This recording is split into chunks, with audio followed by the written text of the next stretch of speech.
I'm going to talk about who Greg Foss is. I'm going to try and convince you why Bitcoin is the best asymmetric investment opportunity I've ever seen. And I want you to remember one thing. If you own 0% of your portfolio in Bitcoin, you're actually taking far more risk than if you have a proper portfolio allocation. That portfolio allocation will change depending on the individual, but remember this. The only wrong exposure to Bitcoin is having 0% exposure, okay? Please remember that. So, who's Greg Foss? I'm a Canadian. I spent 30 years trading credit risk. My primary counterparties were Goldman Sachs of the world based on Wall Street, but I traded out of Canada, and in 2016, I found Bitcoin, and I wrote a paper on why every single fixed income manager in the world needs to own Bitcoin as portfolio insurance. And the cool thing is, the paper got picked up by Bitcoin Magazine, and they invited me to speak in 2021 in Miami. Now, my last name is Foss, which is pretty friggin' cool, because that stands for free open source software. It's like God put me on this earth to love Bitcoin. So I get to Miami, and I see the Foss Dome, and I'm like, fucking A! And then I read it. Doesn't it actually say Foss do me? Like, seriously. So I'm going to do you guys on Bitcoin. You get it? All right. This is the footwear of the central bankers of the world, okay? We live in a fucking clown show. And your kids are going to suffer from it because of the idiots that are managing monetary policy globally. Why do I say that? Very simply, the debt spiral is unsustainable. It's only grade 11 mathematics. And it's like these retards, you're not supposed to say that, but I got to call it out for the kids, have not done their grade 11 math. Okay? Horrible but true. They're compromising our future. Now, a little bit more about the Foss legacy. Strangely, my great uncle developed and designed the first gas-powered automobile in Canada. This is a replica. He designed the automobile, and Henry Ford asked him to go into business.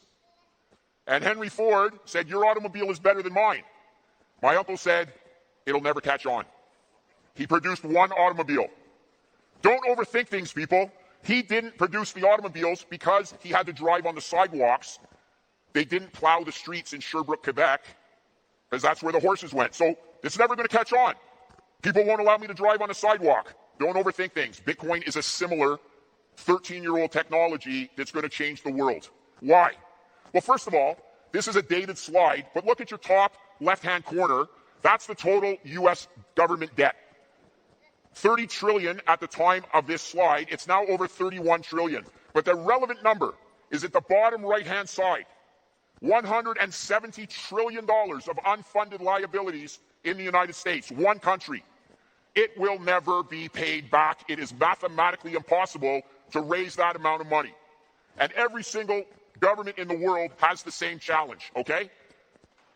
$200 trillion combined of funded and unfunded debt the U.S. will never pay back. You need to protect against the debt spiral. It's as simple as this. The average coupon on the debt that they are paying right now is about 1.5%.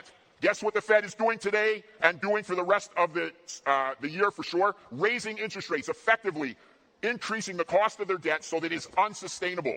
If the USA were a corporation where I spent my life trading junk bonds, it would be rated triple C, one notch away from bankruptcy. Now, here's the crazy thing. The U.S. is the best horse at the glue factory, okay? You guys in Europe are so screwed, it's not funny. I just had saving under the way, okay? So, grade 11 math, you will never pay back your debt. How do I know?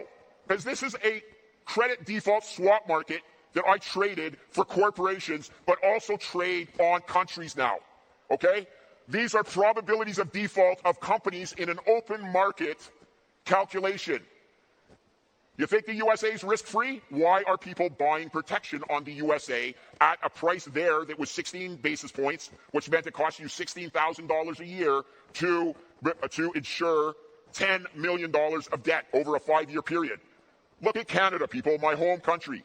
Canada has a higher rating, AAA, than the USA, but it trades twice as wide. The market is telling you Canada, a G7 country, is twice as likely to go bankrupt as the USA. Well, listen, it's worse than that. I think Canada, within the next 10 years, could be the first G7 nation to default on their debt. And that default doesn't mean they can't pay it back by printing money. It just means no one will take the money.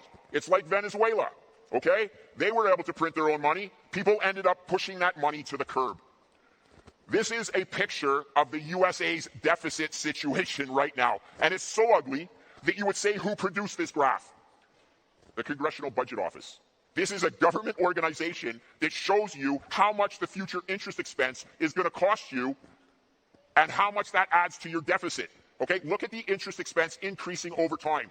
Your primary deficit are entitlements and military spending. Think of those as your fixed costs.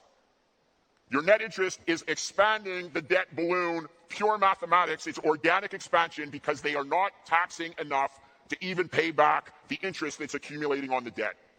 Again, if this was a junk bond company, it would be rated at the bottom of the scale, triple C. But they can print money. The USA will be the last fiat currency to fail, but ultimately all fiats fail. Okay, why are we here?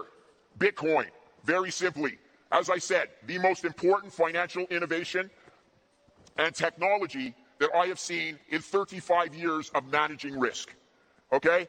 Well, don't own Bitcoin. It's volatile. Oh my God, it's gone from 70,000 down to 20,000.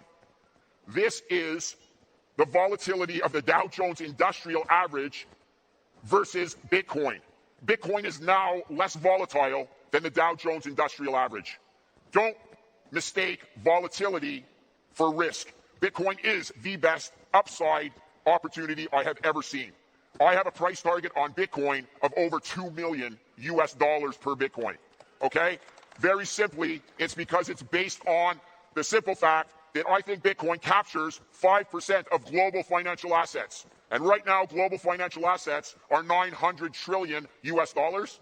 If Bitcoin gets 5% of that, that's $45 trillion. What's 45 trillion divided by 21 million? I'll save you the calculation. It's over $2 million a Bitcoin. Now, you'll say, Foss, how certain are you? And I'll say, I'm not 100% certain. But I can flip it on its ear and say the market's trading at 20,000, and I have a price target of 2 million in today's dollars. The market is telling me I have a 1% chance of being right.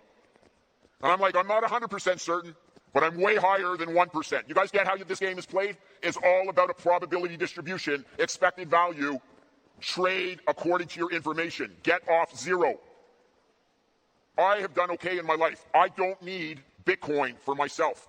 I need it for my kids. I need it for your kids. I need it for the kids of Africa and less developed nations that somebody is going to start putting Bitcoin on their central bank balance sheet. I'd love it to be Canada. I don't think it will be.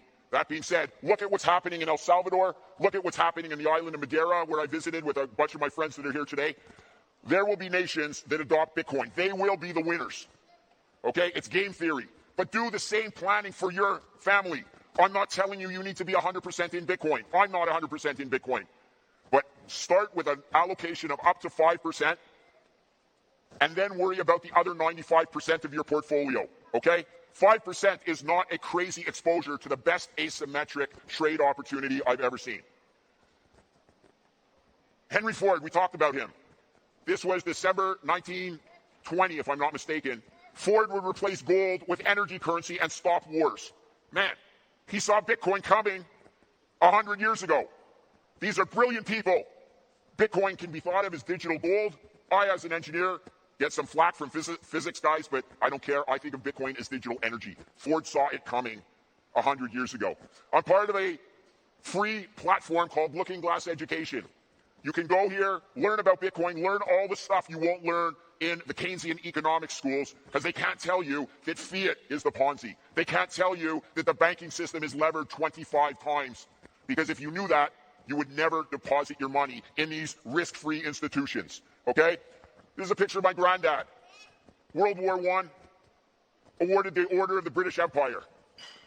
He would have been a Bitcoiner. Why? Because Bitcoin, very simply, is freedom, okay? It's hope. I don't want to get too sentimental, but I will tell you for certain, I have never seen a more important technology that's going to change the world. So let's bring it home. What's going on in the UK gilt market right now, the UK bonds that are risk-free? The 30-year UK gilt is down 50%. The pensioners put their trust in pension plans that levered that position 3-to-1. That position is down 150% in the last year, but God forbid they should buy Bitcoin. Bitcoin's too risky.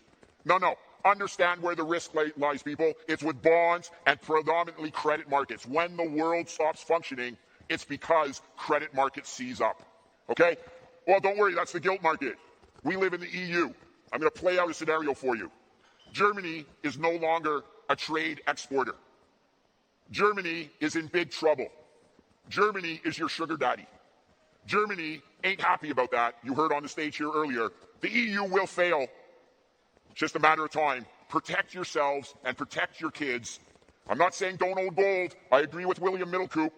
But own Bitcoin. It's the best opportunity I have ever seen. God bless you and your kids. Thank you so much.